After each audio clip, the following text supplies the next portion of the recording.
शुरू करते हैं डांसिंग यूथ का एपिसोड नंबर 4। तो एपिसोड 4 की स्टार्टिंग में हम देखते हैं एपिसोड 3 का वही सीन जहाँ पे हम देखते हैं कि जो हमारा बाइली होता है वो अपना शराब पी रहा होता है और पीछे से हमारी हीरोइन यानी कि यू याओ आती है, लेकिन उससे कुछ भी नहीं कहती, बस उसे पीछे से देखती है और वहाँ से चली जाती है। जिसके बाद से हमें एक गाड़ी दिखाया जाता है जो कि वहाँ से निकलता है और आगे की सीन में हम देखते हैं कि जो सिकोंग चांगफेंग होता है ना, उसकी नींद खुलती है, मतलब वो अभी भी सोया होता है। बाइली कहता है कि उठ जाओ भाई, सवेरा हो गया और आओ नाश्ता कर लो। जिसके बाद से सिकोंग चांगफेंग उठता है और अपने हाथों को देखता है, कहता है कि क्या मैं बिल्कुल ठीक हूँ। बाइली कहता है हाँ बिल्कुल तुम ठीक हो, तुम्हें पता है तुम बहुत ही ज़्यादा भाग्यशाली हो, क्योंकि मेरे चाचा वेन जो है ना वो कभी किसी का इलाज नहीं करते, लेकिन उन्होंने तुम्हारा इलाज किया है। जिसके बाद से सिकोंग चांगफेंग बहुत ज़्यादा खुश हो जाता है, उसके साथ बैठता है नाश्ता के लिए। हम देखते हैं कि जो बाइली होता है ना उसके हाथ से एक सांप निकालता है, वो कहता है कि क्या ये अभी भी यहीं पे रह गया। तो यहाँ पे सिकोंग चांगफेंग कहता है क्या कह रहे हो, ये सब मेरे शरीर के अंदर। उसका चाचा कहता है चुप करो तुम लोग, इस सांप को डरा दोगे, और उसे बड़े प्यार से अपने हाथों में ले लेता है, मतलब अपने पॉकेट में छिपा लेता है। जिसके बाद से वहाँ पे वो दो तीन सांप और टहल रहे होता है, उन लोगों को भी उठा के अपने शरीर के अंदर छिपा लेता है। जिसके बाद से जो बाइली होता है वो कहता है चाचा ये सब क्या है, कितना घिनौना नहीं है ये। तो वेन कहता है कि देखो मैं जहर देता हूँ लोगों। तो सिकोंग चांगफेंग कहता है क्या मैं पूरी तरीके से ठीक हो गया हूँ। चाचा वेन कहता है बिल्कुल नहीं, तुम अभी पूरी तरीके से ठीक नहीं हुए हो, बल्कि तुम्हें जहर दिया गया है। तुम्हें पता है तुम्हें पहले जहर दिया गया था जिससे तुम्हारी मृत्यु बहुत पहले हो गई होती, लेकिन अभी मैंने तुम्हें 5 तरीके का जहर दिया है जो कि 10 दिनों के बाद एक्टिवेट हो जाएगा तुम्हारे शरीर में और तुम्हारी मृत्यु बहुत दर्दनाक तरीके से हो जाएगी। तो वो कहता है चाचा ये क्या कह रहे हो। बाइली भी परेशान होता है, कहता है कि चाचा अब इन सब का सोल्यूशन क्या है, आपने ऐसा क्यों किया। तो वेन चाचा होते हैं वो कहते हैं कि देखो मैं लोगों को जहर देता हूँ और जहर से जहर को काटता हूँ, जहर से जहर को काटने की कोशिश करता हूँ, लेकिन इसके शरीर में जो जहर ना वो बहुत ज़्यादा खतरनाक है। तो ठीक है मैं तुम्हें एक बात बताता हूँ, और उसे एक नक्शा देते हुए कहता है कि ये नक्शा लो और इस नक्शा के हिसाब से जहाँ की जगह दिया हुआ है वहाँ पे चला जाना और यहाँ पे सिन बैकाओ को ढूंढना और उन्हें मेरा नाम बताना कि मैंने तुम्हें जहर दिया, तो वो उस जहर को पूरी तरीके से ठीक करने की कोशिश करेगा। तो वो कहता है कि चाचा क्या ये काम करेगा और आपने मुझे जहर क्यों दिया। वो कहता है कि अपने पीठ पे दिखाता है कि देखो मैं जहर वाला व्यक्ति हूँ, मतलब मैं लोगों को जहर ही देता हूँ, मेरा यही काम है और जहर से जहर को काटने की कोशिश करता हूँ। तो तुम्हारे पास कोई और रास्ता नहीं है, 10 दिन का समय है तुम्हारे पास, तुम जल्दी से यहाँ से निकल जाओ, सिन बैकाओ को ढूंढना और उनसे बताना कि मैंने तुम्हें जहर दिया है और वो उस जहर को काट करने की कोशिश करेगा। जब वो जहर को काट करने की कोशिश करेगा तो तुम्हें जो पहले जहर दिया गया था वो एक्टिवेट हो जाएगा, जिससे तुम्हारी मृत्यु होने ही वाली होगी। लेकिन मुझे पूरा विश्वास है सिन बैकाओ जो है ना तुम्हें बचाने की पूरी कोशिश करेगा, मतलब इस वजह से क्योंकि वो मुझसे बहुत ही ज़्यादा नफरत करता है, मतलब वो मुझसे बहुत ही ज़्यादा वो तुलना करता है अपने आप की कि वो मुझसे बहुत ही ज़्यादा बेहतर है, अपने आप को बेहतर दिखाने के लिए वो तुम्हें पूरी तरीके से ठीक कर देगा। तो सिकोंग चांगफेंग कहता है कि चाचा क्या ये मतलब है ना, मतलब सच में वो मुझे बचा तो लेगा ना। तो उसका चाचा जो होता है वो कहता है कि जल्दी से निकल जाए, तुम्हारे पास वैसे भी ज़्यादा समय नहीं है, 10 दिन के बाद तुम्हारे शरीर की अतड़ियाँ फूलने लगी, कैसा होने लगा वैसा होने लगेगा। सिकोंग चांगफेंग तो बहुत ही ज़्यादा डर रहा होता है।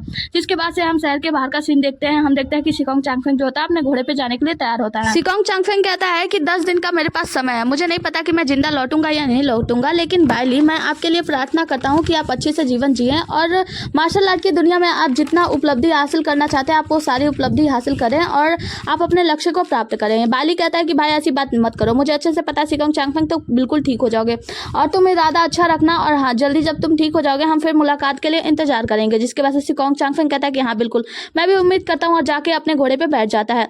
जिसके बाद से बाइली उसे शराब पीने के लिए देता है और ये दोनों लोग एक दूसरे को विदाई देते हुए शराब पीते हैं। जिसके बाद से सिकोंग चांगफेंग वहां से निकल जाता है। बाइली कहता है अपना ख्याल रखना और जिंदा रहना। सिकोंग चांगफेंग कहता है हाँ बिल्कुल और तुम अपने रास्ते पे चलना। जिसके बाद से बाइली अपने चाचा से कहता है चाचा वो ठीक तो हो जाएगा ना। वो कहते हैं उसके चाचा कि तुम बिल्कुल चिंता मत करो। जिसके बाद से बाइली अपने चाचा से कहता है कि चाचा क्या हम कुछ बात करें। तो चाचा जी कहता है बिल्कुल नहीं, हमें कोई बात नहीं करना, तुम्हें जल्दी से अब घर चलना होगा। जिसके बाद से बाइली कहता है चाचा एक बात तो सुनो, लेकिन वो कुछ भी नहीं सुनते और उसे वहां से खींचकर ले जाते हैं। सीन यहाँ से कट होता है। आगे की सीन में हम देखते हैं एक जगह जहाँ पे धूप लग रही होती है, वहाँ पे एक रेड कपड़ों वाला लड़का अपने चेहरे पे पत्ता रखे हुए सो रहा होता है। उसी से मिलने के लिए एक छोटा सा बच्चा आता है, कहता है कि तुम क्या कर रहे हो, ये तुम अभी तक सोए हुए, तुम्हें शर्म नहीं आती, दोपहर का समय हो गया अभी तक सो रहे हो, ना कुछ खाया ना पिया, कम से कम एक अच्छी सी नौकरी तो ढूंढ लो। उसका दोस्त जो होता है वो मतलब जो ये होता है वो कहता है कि तुम क्या मेरी माँ बन गया हो। वो कहता है और नहीं तो क्या, तुम्हें अच्छी नौकरी ढूंढना चाहिए ताकि तुम अपना एक अच्छी सी लड़की से शादी कर सको, वरना तुम ऐसे रहोगे तो तुम्हें तो कोई लड़की पूछे भी नहीं, तुम्हारी शादी भी नहीं होगी कभी। वो कहता है कि क्या तुम मेरे साथ एकदम माँ की तरह व्यवहार क्यों करते हो। उसको सर को टच करता है तो छोटा लड़का कहता है देखो मेरे सर को टच मत करो, क्योंकि मेरी बहन कहती है कि अगर कोई आपके सर को टच करता है बार बार ना तो आप बढ़ते नहीं हो, मेरी उम्र तो बढ़ जाएगी लेकिन मेरी हाइट नहीं बढ़ेगी। वो कहता है कि नहीं तुम इसकी बात की चिंता मत करो, क्योंकि तुम्हें पता है मार्शल आर्ट की दुनिया में मैंने बहुत सारे कंकालों को देखा है और परीक्षण किया है, जिससे पता चलता है कि तुम्हारी हाइट तो कभी नहीं बढ़ेगी, तुम्हारी हाइट इतनी ही रहेगी। वो कहता है देखो मुझसे बकवास मत करो वरना मैं पीट दूंगा। ये कहता है कि ठीक है नौकरी की बात है ना, अगर ऐसी बात है तो ठीक है, मैं अपना जलवा दिखाने के लिए तैयार हूँ, और अपने मयान को दूर फेंकता है और फिर तलवार लेकर तैयार हो जाता है। जिसके बाद से कहता है कि वो सब इस शहर में होना नामुमकिन है, तो मुझे इस शहर से बाहर जाना होगा। आगे के सीन में हम बाइली को देखते हैं जिसके साथ उसके चाचा वेन होते हैं और वेन चाचा कहते हैं कि हमें क्यांगडांग शहर में जल्दी जाना होगा, मतलब तुम्हारे घर लेकर जाना होगा। वो कहता है कि चाचा आप अकेले चले जाओ ना, मेरे जाने क्या जरूरत है, आपको पता है ना। वैसे ठीक है, मैं आपके साथ चलने के लिए तैयार हूँ, लेकिन एक शर्त है, आप मुझे वहाँ ले चलेंगे तो मार्शल आर्ट की दुनिया को दिखाएंगे और मैं मार्शल आर्ट के कुछ तरीके सीखना चाहता हूँ। उसके बाद से उसके चाचा जी कहते हैं कि तुम्हें पता है ना कि मैं जहर का विशेषज्ञ हूँ, इसके अलावा मैं क्या ही कर सकता हूँ। अगर तुम्हें वहाँ पे लेकर नहीं गया तो तुम्हारी माँ तो मुझे जहर देकर मार डालेगी। तो इसका जो मतलब बाइली होता है वो कहता है कि चाचा आपको पता है, मुझे लगता है कि माँ ना जहर की विशेषज्ञ ज्यादा अच्छे से आपसे ज्यादा अच्छे से जानती है। वह कहता है कि हाँ हाँ पता है, इसीलिए तो ऐसे ऐसे जहर देती है कि मैं छटपटाता रहता हूँ और मुझे गुदगुदी भी होती है। जिसकी वजह से उसका जो बाइली होता है वो कहता है कि चाचा एक काम करना, मुझे लेकर चलो और मुझे वहाँ पे मार्शल आर्ट की दुनिया को दिखाना, मैं मार्शल आर्ट में बहुत ही ज्यादा अच्छी अच्छी उपलब्धि हासिल करना चाहता हूँ। उसका चाचा वेन कहता है कि देखो ये सब ना तुम्हारे लिए नहीं है। वो कहता है कि चाचा मैं चाहता हूँ ना कि मार्शल आर्ट की दुनिया में बड़े ही गर्व के साथ मेरी मृत्यु हो। वो कहता है कि नहीं तुम पागल हो क्या, मैं नहीं चाहता, मैं चाहता हूँ कि तुम्हारी मृत्यु ना तुम्हारे माता पिता के पिटाई से हो। चाचा वेन कहते हैं कि वैसे तुम्हें पता है 4 साल बाद ना स्पोर्ट्स फेस्टिवल भी शुरू होने वाला है, तो मुझे स्पोर्ट्स फेस्टिवल देखने के लिए जाना है। वो कहता है कि चाचा स्पोर्ट्स फेस्टिवल ये क्या है, तो वो बताते हैं कि यहाँ पे मार्शल आर्ट की दुनिया से एक अच्छे तलवारबाज आते हैं। वहाँ जाने के लिए कहता है तो चाचा वेन कहता है कि बिल्कुल नहीं, मैं तुम्हें वहाँ पे नहीं ले जा सकता क्योंकि तुम्हारी माँ ने कभी तुम्हें ये सब सिखाया है, मतलब मार्शल आर्ट की दुनिया में भेजा। वो कहता है कि हाँ सिखाया था ना, पहले एक मेरे टीचर थे जिसका नाम वांगना था, मेरी माँ ही उन्हें लेकर आई थी और वो मुझे अच्छा सिखा रहे थे, लेकिन 3 दिन बाद मैंने उनको शराब पिलाई तो उन्हें वो टेस्ट बहुत ही ज़्यादा अच्छा लगा। मैंने कहा अगर आप मुझे पढ़ाना बंद कर देंगे तो मैं आपको और अच्छी अच्छी शराबें पिलाऊंगा। जिसके बाद से वो टीचर ने पढ़ाना बंद कर दिया, मैंने उन्हें निकाल दिया और मैंने उन्हें अच्छी अच्छी शराब पिलाई। तो वो उसके बाद से चाचा बोलते हैं अच्छा उसके बाद कोई टीचर? वो कहता है कि हाँ उसके बाद एक टीचर आई थी जो बहुत ही ज़्यादा खूबसूरत थी, आपको पता है उसका नाम ना शू मुक्विंग था, मुझे आज भी उसका नाम याद है। लेकिन पता है क्या हुआ, जब भी मैं क्लास में टीचर के पास जाता था मार्शल आर्ट सीखने के लिए तो मैं देखता था कि मेरे पिताजी 3 दिनों तक मेरे पीछे पीछे जाते थे उस लड़की को देखने के लिए। और आपको पता है उसके आगे क्या हुआ होगा? हाँ निश्चित बात है, माँ ने उसे निकाल दिया क्योंकि वो बहुत ज़्यादा खूबसूरत थी ना और पिताजी भी उस पर लाइन देने लगे थे। उसके बाद से चाचा वेंग कहते हैं अच्छा इसका मतलब यह है कि आपको मार्शल आर्ट की दुनिया का कोई नॉलेज नहीं है, तो आप वहाँ जाकर क्या करेंगे? और आपको पता है कि मार्शल आर्ट की दुनिया में ये 4 साल बाद एक बार स्पोर्ट फेस्टिवल रखा जाता है और यहाँ पे दुनिया भर के एक से एक बड़े बड़े तलवारबाज आते हैं तलवारों को जीतने के लिए। और आपको पता है ये लोग ना जो तलवारबाज होते हैं ये इंतजार करते हैं कि कब ये फेस्टिवल मनाया जाए और सभी लोग आकर अपने यहाँ पे कौशल को दिखा सके। यहाँ पे जो हमारा हीरो होता है वो कहता है बाइली चाचा तो फिर देखिए मेरे मूव्स, और वो बहुत अच्छी मूव करके दौड़ता है, उड़ता है और जाके एक पेड़ पे लटक जाता है पकड़ कर। कहता है चाचा कैसा रहा? वो कहता है कि ये बहुत ही ज़्यादा भयानक था ना, और अपने घोड़े को लेकर दूसरी तरफ मुड़ने लगता है। चलो कहता है कि चलो क्यांगडांग शहर चलते हैं, मतलब तुम्हारे माता पिता के पास। वो कहता है कि चाचा आप ऐसी बातें कैसे कर सकते हो, देखो आप बहुत ही ज़्यादा अच्छे हो, समझदार हो, प्लीज़ मुझे ले चलो ना स्पोर्ट्स फेस्टिवल में, मुझे भी देखना है। चाचा जी कहते हैं लेकिन आपने अभी जो मार्शल आर्ट कौशल दिखाया ये तो आपके पापा का निम्न स्तर का मार्शल आर्ट कौशल है जो कि 3 बिल्लियों का वो कौशल है। वो कहता है कि चाचा आप नहीं समझते ये 3 बिल्लियों वाला जो कौशल है ना बहुत ज़्यादा शक्तिशाली है और बहुत ज़्यादा शक्ति देता है वगैरह वगैरह, मतलब उसे समझाने की कोशिश कर रहा होता है चाचा वेंग को कि प्लीज़ मुझे अपने साथ ले चलो, मुझे भी ये मार्शल आर्ट कौशल में जाना है, यहाँ पे स्पोर्ट्स फेस्टिवल को एंजॉय करना है, देखना है। देखो चाचा मैं वहाँ पे एंजॉय करने के लिए नहीं चाहता हूँ, बल्कि बात यह है कि मैं मार्शल आर्ट की दुनिया में महारत हासिल करना चाहता हूँ। उसके चाचा जी कहते हैं लेकिन तुम ऐसा क्यों चाहते हो?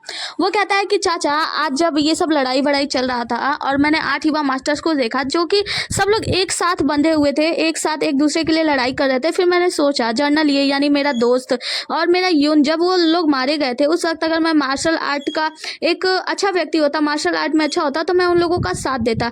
क्या मुझे इस तरीके से अपने दोस्तों को छोड़ के भाग जाना चाहिए? मतलब मैं उन लोगों के लिए कुछ भी नहीं कर पाया, लेकिन अब मैं लोगों के लिए कुछ करना चाहता हूँ, मार्शल आर्ट की दुनिया में महारत हासिल करके मैं सबकी मदद करना चाहता हूँ, मैं लोगों के लिए खड़ा होना चाहता हूँ। माना मैं पहले से बहुत ही ज़्यादा बुरा था, मैं अचलस्त व्यक्ति था, मतलब मैं ऐसा था कि मैं मस्ती करता रहता था दिन रात, लेकिन अब मैं मस्तीखोर नहीं रह गया हूँ, अब मैं पूरी तरीके से बदलना चाहता हूँ।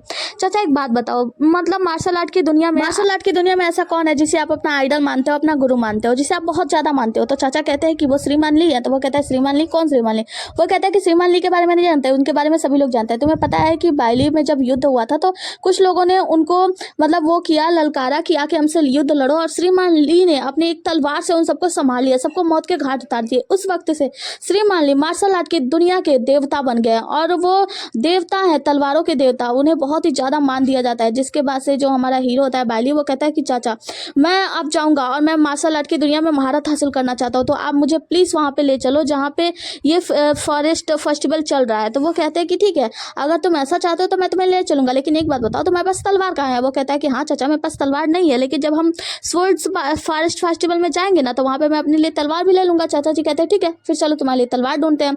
इसके बाद से हमारा बायली जो होता है वो चाचा से कहता है कि चाचा वेंग, अगर आप मुझे यहाँ पे ले चल रहे हैं और आपने आज मेरी बात मानी है, इसीलिए आज से और अभी से मैं आपको अपने पिता से भी ज़्यादा महत्व देने लगूंगा। जिसके बाद से जो हमारे चाचा जी होते हैं, मतलब चाचा बहन होते हैं, वो कहते हैं कि अच्छा, ऐसा लगता है जैसे तुम अपने पिता को बहुत ज़्यादा महत्व देते हो, है ना। तो वो कहता है कि चाचा मजाक मत करो, मैं आपको बहुत ही ज़्यादा महत्व देता हूँ, चलो हम लोग चलते हैं, आज से आप मेरे लिए बहुत ही ज़्यादा महत्वपूर्ण है। जिसके बाद से चाचा वेंग उसे लेकर चले जाते हैं स्टोरेज। हम देखते हैं कि बायली और उसके चाचा जो होता है वो घोड़े पर सवार होकर वहाँ से निकल रहे होते हैं। उसका चाचा कहते हैं कि जल्दी आ जाओ बायली, और बायली कहता है हाँ चाचा बस मैं पहुंच ही रहा हूँ। ये दोनों लोग एक दूसरे के साथ यहाँ से निकल जाते हैं फेस्टिवल के लिए। जिसके बाद से हम देखते हैं उस छोटे बच्चे को जो कि ये से बातें करता है। ये जियाओ फांग से कहता है कि वैसे तुम अच्छी तलवारबाजी करते हो तो तुम एक काम करो, तुम शहर के बाहर वाले शहर में ही चले जाओ और वहाँ पे तुम तलवारबाजी करके मार्शल आर्ट की दुनिया में तुम अच्छे से मतलब अच्छा कर लेते हो, तो तुम एक काम करना, वहाँ पे किसी के रक्षक बन जाना और तुम्हें अच्छे खासे पैसे मिलेंगे। इसके लिए तुम्हें बहुत ज़्यादा दूर जाने की क्या आवश्यकता है। वो कहता है क्योंकि मैं मार्शल आर्ट की दुनिया में घूमना चाहता हूँ अपने तलवार के साथ। जिसके बाद से वो छोटा बच्चा जो होता है वो कहता है कि वैसे अगर तुम यहीं पे किसी की रह के रक्षा करोगे और कोई छोटे मोटे सैनिक भी बन जाओगे तो बड़े से बड़े लोग, टीचर वीचर सभी लोग अपनी अपनी लड़कियों का रिश्ता लेकर तुम्हारे लिए आएंगे और तुम उसमें से एक सुंदर सी लड़की देखकर शादी कर सकते हो। वैसे एक बात बताओ, हमारे गाँव में सबसे सुंदर लड़की कौन है जिसे तुम पसंद करते हो। वो कहता है कि वो तो मैडम चैंग है। वो कहता है छोटा लड़का कि मैडम चैंग पागल हो गए क्या, वो तो शादीशुदा है, मैं तो लड़की की बात कर रहा था ना।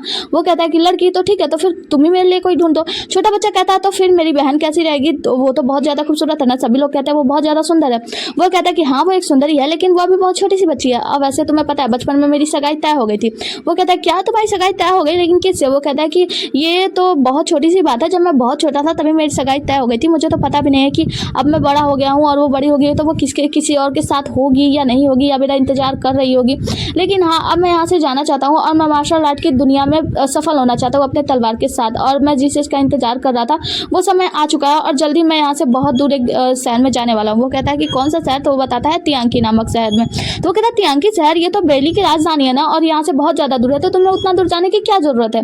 तो जो ये होता है वो कहता है कि मुझे वहाँ पे जाना है क्योंकि मुझे अपने एक बचपन के दोस्त को भी ढूंढना है, शायद वो मुझसे मिल जाए और मैं वहाँ पे जाके अपने बहुत सारे कार्य को भी पूरा करना चाहता हूँ। और हाँ आज से मेरा नाम ये जियाओ फांग नहीं बल्कि ये डिंगजी होगा। और वो वहाँ से जाने लगता है। छोटा बच्चा कहता है कि मैं तुम्हें ढूंढूंगा कैसे। वो कहता है कि तुम चिंता मत करो, जब तुम बड़े हो जाओ और अभी तुम तलवारबाजी करना स्टार्ट करो, मतलब सीखते रहो, जब तुम बड़े हो जाओगे ना तो तुम पूरे गाँव की रक्षा करोगे। और हाँ जब तुम वहाँ पे आना, जब मार्शल आर्ट की दुनिया में प्रवेश करना तो अपना नाम सबको ये जियाओ फांग बताना।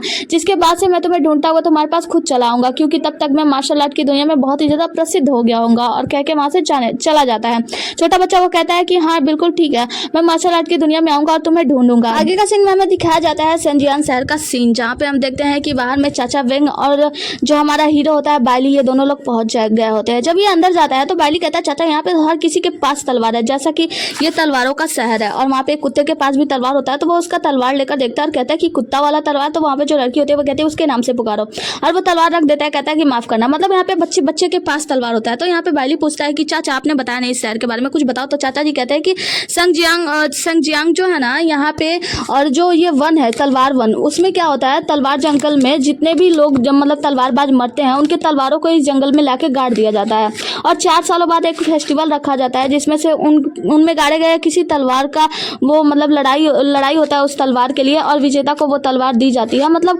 उपयुक्त विजेता को। और ये सब उनके यादों को समेट के रखने के लिए होता है। मतलब ये सारी कहानी वानी बता रहे होते हैं, आगे बढ़े होते हैं। यहीं पे हम देखते हैं कि ये डिंगजी भी यहीं पे होता है, वहां से गुजर रहा होता है। जब वो गुजरता है तो बायली के पास से ही गुजरता है। तो बायली कहता है ये व्यक्ति काफी हद तक परिचित लग रहा था। तभी हम देखते हैं कुछ शराब की सुगंध आती है। कहती है कि शराब की सुगंध बहुत अच्छी है, और दुकानदार के पास जाके कहता है कि भाई ये कौन सी शराब है, थोड़ी सी हमें भी पिलाओ। दुकानदार कहता है हाँ बिल्कुल क्यों नहीं, आइए ना बैठिए। और फिर ये दोनों लोग वहाँ पे बैठ जाते हैं। दुकानदार कहता है कि आपके लिए मैं बहुत ही अच्छी सी शराब लेकर आता हूँ। जिसके बाद से जो चाचा वेंग होते हैं वो बायली से कहते हैं कि भाई तुम भी मुझे सिखा दो ना कि आखिर तुम ये शराब और आप बनाते कैसे तुम सूंघ कर ही पता लगा लेते हो। वो कहता है चाचा आपको अच्छे से पता है, मुझे इसके लिए किसी मास्टर की जरूरत नहीं है, बल्कि आपको पता है कि ये सब मेरा जन्मजात है और मैं जन्म से ही ऐसा हूँ कि मतलब स्वाद के बारे में इतने अच्छे से पता लगा लेता हूँ। जिसकी वजह से शराब वाला शराब लेकर आता है और ये पीने लगता है। चाचा कहते हैं कि ज्यादा मत पियो वरना धुत हो जाओगे। आगे हमें इन लोगों को फॉरेस्ट में ही दिखाया जाता है, जहाँ पे ये लोग देखते हैं कि फॉरेस्ट में ढेर सारा तलवार होता है और धुआं ही धुआं होता है।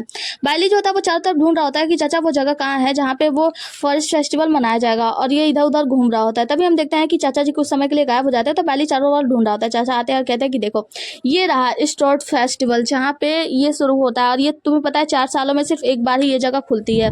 उसके बाद से ये बताता है कि इस जगह को जो नियंत्रित करता है वो दो प्रमुख संप्रदाय हैं, एक स्टोवपोर ग्रेव और दूसरा फेमस स्ट्राइड मैनर। ऐसा लगता है कि जो फेमस स्वार्ट्स मैनर है ना वही इस साल प्रभारी है। चाचा बोलते हैं कि फेमस स्वार्ट्स मैनर है ना, ऐसा लगता है उसका आपके साथ कुछ कनेक्शन है। बैरी बोलता है कैसा है कनेक्शन, तो वो बताता है तुम्हें पता नहीं है क्या, जो लेई मेंसा की बीवी है ना वो स्वर्ट्सकोर ग्रेव की बेटी ली जिन्यू है, और ली जिन्यू को यहाँ से हार्ट स्वार्ट्स जो है ना वो विरासत में मिली है, जिसके बाद से हमें एक नए कैरेक्टर को इंट्रोड्यूस कराया जाता है और इसका नाम है वेई चांगफेंग। चाचा ये सारी बातें बता रहे होते हैं और फिर कहते हैं कि मार्शल आर्ट की जो दुनिया है ना वो छोटा होते हुए भी बहुत ज्यादा बड़ा है, जिसकी वजह से वो आकर एक साइड पे खड़े हो जाते हैं और कहते हैं कि चलो देखते हैं आगे। वेई चांगफेंग बोलता है कि मुझे पता है कि आप सभी बड़े से बड़े तलवारबाज हैं और यहाँ पे तलवारों के लिए ही आए हैं और आप सभी का कंपटीशन में स्वागत है और कंपटीशन स्टार्ट करते हैं। वेई चांगफेंग कहता है कि संगीत शुरू किया जाए, जिसकी वजह से संगीत बजाने लगते हैं लोग और कुछ तलवारें निकल के आती है। वेई चांगफेंग कहता है कि अब आप लोग लड़ाई स्टार्ट कर सकते हैं, जिसके बाद से हम देखते हैं कि बहुत सारे तलवारबाज आते हैं और कुछ तलवारों के लिए लड़ाई कर रहे होते हैं। यहाँ पे जो हमारा बाइली होता है वो चाचा वेंग से कहता है कि चाचा मुझे भी जाना चाहिए, तो चाचा जी कहते हैं बिल्कुल नहीं, तुम्हें पता है यहाँ पे 4 स्तर के लड़ाइयाँ होती है। सबसे पहला ये जो तलवार है ना ये पहाड़ों की तरह ऊंची पहाड़ों से निकली हुई है, कुछ झरनों से निकले हुए अंदर से समुद्री तलवार आएंगे, वो दूसरा स्तर होगा। तीसरे स्तर में जो तलवार होंगे वो भी उच्च स्तर के तलवार है, लेकिन आखिरी वाला यानी चौथा स्तर का जो तलवार आता है ना वो स्वर्ग का एकमात्र तलवार होता है, और वो तो किसी को विश्वास भी नहीं कि वो यहाँ पे आता भी है या नहीं आता है, कभी कभी आता है कभी कभी नहीं आता है, तो वो तुम्हारे भाग्य पे निर्भर करता है कि वो आएगा या नहीं आएगा। मतलब उसे बता रहे होते कि चौथा स्तर का जो तलवार है वो बहुत ही ज्यादा भव्य होता है और बहुत ही ज्यादा अच्छा होता है, उसे पाने के लिए बहुत सारे लोग लड़ाई करते हैं, लेकिन पाना बहुत ही ज्यादा मुश्किल होता है। जिसके बाद हम देखते हैं कि यहाँ पे एक आदमी आता है, इसका नाम विंग इक्सिंग होता है, मतलब विंग ही बोलेंगे। ये विंग आता है और वो चाचा वेंग बोलते हैं कि तुम कौन हो भाई, तो वो बताता है कि मैं माउंटेन वांगचैंग का शिष्य हूँ, माउंटेन वांगचैंग से हूँ और उनका शिष्य हूँ। चाचा वेंग कहते हैं ओ विग मैं समझ गया कि तुम लियू सुजन के शिष्य हो, है ना, तो वो बताता है कि हाँ मैं लियू सुजन का शिष्य हूँ माउंटेन वांगचैंग से। जिसके बाद से हम यहाँ पे देखते हैं कि एक तलवार लाई जाती है और यहाँ पे कहते हैं कि अब आप सभी लोग इस तलवार के लिए आके लड़ाई कर सकते हैं। तो यहाँ पे जो विंग होता है ना वो हमारे हीरो को यानी बाइली को नीचा दिखाते हुए चाचा वेंग से कहता है कि वैसे आपका जो भतीजा मतलब ये जो आपके साथ लड़का आया हुआ है इतना ज्यादा नशे में है कि आपको लगता है ये कोई तलवार पा सकता है, हाँ निचले स्तर का कोई ना कोई तलवार तो पा ही लेगा। जिसके बाद हम देखते हैं कि वेई चांगफेंग आता है फिर और वहां से एक तलवार को निकालने के लिए कहता है और कहता है कि ये सूर्य से बनी हुई तलवार है और तीसरे स्तर का तलवार है, तो इसको पाने के लिए आप लोग चाहे तो लड़ाई कर सकते हैं। वो जब तलवार को आवाहन करता है उसको बुलाता है तो हम देखते हैं कि अंदर से एक आग का बड़ा सा गोले जैसा निकलता है आग वाला, उसमें से जो तलवार निकलती है सभी लोग बात करते हैं कि ये सूर्य से बना हुआ है और ये बहुत ही ज्यादा ज्वलनशील है वगैरह वगैरह। और यहाँ पे एकदम भूकंप सा आने लगता है उस तलवार के आते ही। इस तलवार के आते ही बहुत सारे लोग उस तलवार के लिए प्रतिस्पर्धा करने के लिए पहुंच जाते हैं और सब एक दूसरे के साथ तलवारबाजी करने लगते हैं तलवार पाने के लिए। लेकिन विंग जो होता है ना वो जाता है प्रतिस्पर्धा वाले स्थान पे और उस तलवार को अपने म्यान में रख लेता है। सब लोग कहते हैं ये ऐसा कैसे कर सकता है, ये तो चीटिंग है, ये कैसे तुम तलवार को अपने पास बुला सकते हो। वो कहता है कि जो तलवार है ना उसने अपने रियल मालिक को पहचान लिया है क्योंकि ये माउंटेन वांगचैंग से ही संबंधित रखता है, तो इसीलिए अब मैं इसका मालिक बन गया हूँ। तो कोई मुझसे लड़ाई करना चाहता है, आगे प्रतिस्पर्धा करना चाहता है तो आ सकता है, वरना कोई बात नहीं। वैसे मैं तलवारों का भूखा तो नहीं हूँ, मुझे ये तलवार वलवार पे इतना शौक तो नहीं है, लेकिन हाँ मैं ये अपने एक छोटे भाई के लिए ले रहा हूँ ताकि उसको तोहफे दे सकूँ। ये यहाँ पे बात कर रहा होता है बाइली की, मतलब बाइली को नीचा दिखाने की कोशिश कर रहा होता है। बाइली तो बहुत ज्यादा नशे में धुत होता है। जिसके बाद ये तलवार लेता है और चाचा विंग के पास चला जाता है, कहता है क्यों चाचा देखा मैंने एक अच्छा स्तर का तलवार चूज कर लिया। जिसके बाद हम देखते हैं कि वेई चांगफेंग आता है और कहता है कि अब चौथे स्तर का तलवार मतलब चौथे स्तर की लड़ाई स्टार्ट होने वाली है और ये तलवार निकालता है जिसमें कमल का फूल का निशान बना होता है और ये चारों तरफ से जब तलवार घूमता हुआ जाता है ना हमारे हीरो बाइली के पास से घूमता हुआ जाता है तो बाइली को बहुत अच्छी सुगंध आती है। कहता है कि चाचा क्या सुगंध है, मतलब कमल का खुशबू आ रहा है, बहुत ज्यादा प्यारा लग रहा है। जिसके बाद सभी लोग इस तलवार को देखते हैं और वेई चांगफेंग जो होता है तलवार की विशेषता बताता है। कहता है कि मैंने इस तलवार को बनाया है, इस तलवार का निर्माण मैंने किया है और इसका नाम स्टलेस रखा है और ये तलवार बहुत ही ज्यादा अव्वल दर्जे की दिव्य तलवार है, तो किसी को पाना है तो वो आकर प्रतिस्पर्धा कर सकता है। ये तलवार एक दिव्य तलवार है और बहुत ही ज्यादा अव्वल दर्जे की मतलब नंबर 1 की तलवार है, तो मैं चाहता हूँ ये एक योग्य व्यक्ति के हाथ में जाए। हमारा बाली कहता है कि मुझे भी चाचा ये तलवार चाहिए। चाचा कहते हैं कि नहीं तुम अभी बहुत ज्यादा पिए हुए हैं, नशे में हो, तो तुम ऐसा कुछ भी नहीं कर सकते। जिसके बाद से हम देखते हैं कि एक आदमी आता है और कहता है कि मैं इस तलवार को पाने के लिए आया हूँ और मेरा नाम सोंग युवान हुई है, तो मैं इस तलवार के लिए प्रतिस्पर्धा करना चाहता हूँ, कोई है? तो हम देखते हैं कि यहाँ पे आता है ये डिंगजी और वो कहता है कि हाँ मैं इस तलवार के लिए प्रतिस्पर्धा करना चाहता हूँ। तो सभी लोग बात करते हैं ये डिंगजी, तो हमने तो तुम्हारा नाम कभी नहीं सुना है। तो सभी लोग कहते हैं कि ये बहुत ही ज्यादा छोटा है ना, अभी अभी नया नया आया होगा। जिसके बाद से सभी लोग बातें करते हैं आपस में कि वुशुआंग शहर के सोंग यान हुई से लड़ने के लिए ये डिंगजी आ गया। तुम्हें पता है ये डिंगजी की मौत तो निश्चित है, लेकिन हम देखते हैं कि ये डिंगजी जो होता है ना इतनी अच्छी तलवारबाजी करता है कि सोंग यान हुई को ना हरा देता है और सोंग यान हुई अपनी हार मान लेता है। कहता है कि ठीक है मैं हार मानता हूँ और वो वहाँ से चला जाता है। ये डिंगजी कहता है तो ठीक है फिर ये तलवार मेरा हुआ, लेकिन हम देखते हैं कि इतने में बाइली वहाँ पे आ जाता है, कहता है कि मैं इस तलवार के लिए प्रतिस्पर्धा करना चाहता हूँ। ये तो यहाँ पे बहुत ही ज्यादा नशे में होता है। ये डिंगजी कहता है कि तुम्हारा नाम क्या है, तो वो बताता है कि मेरा नाम बाइली डोंगजुआन है। तो उसका नाम सुन के पहचान जाता है कि ये मेरे बचपन का दोस्त है, और कहता है कि ये कितना ज्यादा मतलब आलसी है, अभी भी शराब में धुत है और यहाँ पे मुझसे लड़ाई करने के लिए आ गया है। लेकिन ये डिंगजी कहता है मतलब हमारा बाइली कहता है कि ये डिंगजी क्या मैं तुम्हें जानता हूँ, क्या तुम मुझे पहले से जानते हो? ये डिंगजी कहता है बिल्कुल नहीं, क्योंकि वो इससे फेयर तरीके से स्पर्धा करना चाहता, प्रतिस्पर्धा करना चाहता था। जिसके बाद से वो कहता है कि मुझे ऐसा लगता है कि शायद मैंने तुम्हें कहीं देखा है, लेकिन मुझे अच्छे से याद नहीं आ रहा है। ये बहुत ज्यादा नशे में होता है। तो ये डिंगजी कहता है कि क्या तुम्हारे पास तलवार है? वो कहता है कि नहीं मेरे पास तलवार नहीं है। तो वो कहता है तुम लड़ोगे कैसे? तभी हम देखते हैं कि जो विंग होता है ना वो अपनी तलवार दे देता है, कहता है ये लो। बाइली कहता है कि लो मेरे पास तलवार आ गया, अब चलो स्टार्ट करते हैं। जिसके बाद से जो ये डिंगजी होता है वो कहता है कि ये पागल मूर्ख कहीं का, जब इसे शिक्षक सिखा रहे होंगे तब ये सो रहा होगा, सुस्त रहा होगा, इसीलिए इसे तलवारबाजी के बारे में कुछ पता ही नहीं है। बाइली उसके पास तलवारबाजी का प्रतिस्पर्धा करता है। यहाँ पे इसके चाचा जो होते हैं वो परेशान हो रहे होते हैं कि बाइली कैसे ही लड़ेगा। वो मतलब समझाने वाले तो होते हैं, लेकिन बाइली कुछ भी नहीं समझता, उस तलवार के लिए लड़ाई में कूद जाता है। जिसके बाद से हम देखते हैं कि बाइली कुछ समय ये डिंगजी को संभाल लेता है, मतलब ये डिंगजी से हार नहीं मानता। लेकिन ये डिंगजी क्या करता है, उसे जान मतलब मारता तो नहीं है, लेकिन उसके कपड़े फाड़ देता है, जिससे पता चलता है कि सभी लोग चिल्लाने लगता है, कहते हैं कि बाइली अब हार मान लो, क्योंकि तुम हार मान चुके हो, और अगर वो तुम्हारे कपड़े ना फाड़ता तो तुम्हें ही जान से मार देता है। जिसके बाद से जो हमारा बाइली होता है वो कहता है कि क्या मैं हार रहा हूँ, क्या मुझे तलवारबाजी आती है? और अपनी आंख बंद करता है और अपने टीचर को याद करने लगता है। जब इसके टीचर ने तलवारबाजी सिखाई थी तो कैसे कैसे तकनीक उन्होंने इस्तेमाल किया था, कैसा कैसा मूव वो कर रहे थे और कैसे कैसे वो दिखा रहे थे। ये तब इस समय वो बहुत ही ज्यादा नशे में था, और वो सब याद करने के बाद कहता है कि हाँ मुझे तलवारबाजी आती है, और कहती है कि ये डिंगजी तैयार हो जाओ। उसके बाद से वो उठता है और अपने गुरु के द्वारा सिखाए गए मूव्स को करने लगता है, और कहता है कि मैं तुमसे प्रतिस्पर्धा नहीं छोड़ूंगा। जिसके बाद यहाँ पे सभी लोग इसके मूव्स को देखकर बातें करने लगते हैं, कहते हैं ये तो अद्भुत प्रतिभा है। मतलब ये पश्चिमी जू का तलवार गीत है जो कि वहाँ के प्रसिद्ध देवता गुचेंग गाया करते थे, लेकिन इसमें गीत क्यों नहीं है? इसमें तो बस ये तलवारबाजी ही कर रहा है, मतलब वो तलवारबाजी दिखा रहा था। और ये बिल्कुल वैसे ही टेक्निक होती है जैसे इनके देवता गुचेंग करते थे, मतलब जो कि इसके गुरु थे, और ये इनके एक एक मूव्स को एंजॉय कर रहा होता है और बहुत अच्छे तरीके से कर रहा होता है। जबकि ये फुल नशे में धुत होता है, लेकिन फिर भी ये बहुत अच्छे तरीके से उस मूव्स को कर रहा होता है। यहाँ पे सभी लोग आपस में बातें कर रहे होते हैं और कह रहे होते हैं कि ये पश्चिमी जू के तलवार गीत है जो कि वहाँ के प्रसिद्ध देवता गुचेंग गाया करते थे, विद्यमान देवता गुचेंग। लेकिन क्योंकि उनकी मृत्यु हो गई है उसके इसीलिए उनके गाने का किसी को भी पता नहीं। यहाँ पे सभी लोग बात कर रहे होते हैं कि हम बहुत ही ज्यादा भाग्यशाली हैं कि हमें ये मूव्स देखने को मिले, ये मूव्स बहुत ही ज्यादा कमाल के हैं। सभी लोग बात कर रहे होते हैं और उन लोगों को बात करते हुए ये पता चलता है कि देवता गुचेंग की मृत्यु हो चुकी है। जिसके बाद से गीत के बारे में किसी को पता नहीं है। जब इसका मूव्स खत्म होता है तो ये उसके साथ मतलब ये डिंगजी के साथ अपना तलवारबाजी करता है। ये डिंगजी कहता है कि तुम्हारा तलवार तो वाकई में बहुत ही अद्भुत है, तुम बहुत अच्छे तरीके से तलवारबाजी करते हो। वो कहता है कि हाँ मुझे बहुत अच्छे से तलवारबाजी आती है। उसके बाद अपने चाचा से कहता है चाचा मुझे और शराब चाहिए। उसके चाचा कहते हैं हाँ बिल्कुल लो भतीजा। उसके बाद से कहता है कि ये मेरा भतीजा है, बहुत खुशी से कहता है।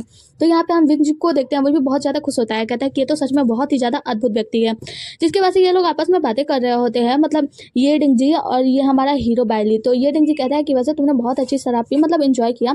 जिसके बाद से जो हमारा हीरो होता है बाइली वो मतलब एक शक्तियों का इस्तेमाल करता है, एक आदमी की पोटली से शराब मंगाता है और ये एक डिंगजी को दे देता है, जिसमें ये दोनों लोग शराब पीते हैं, एंजॉय करते हैं, एक दूसरे को कंग्रेचुलेसन और प्रोत्साहन देते हैं।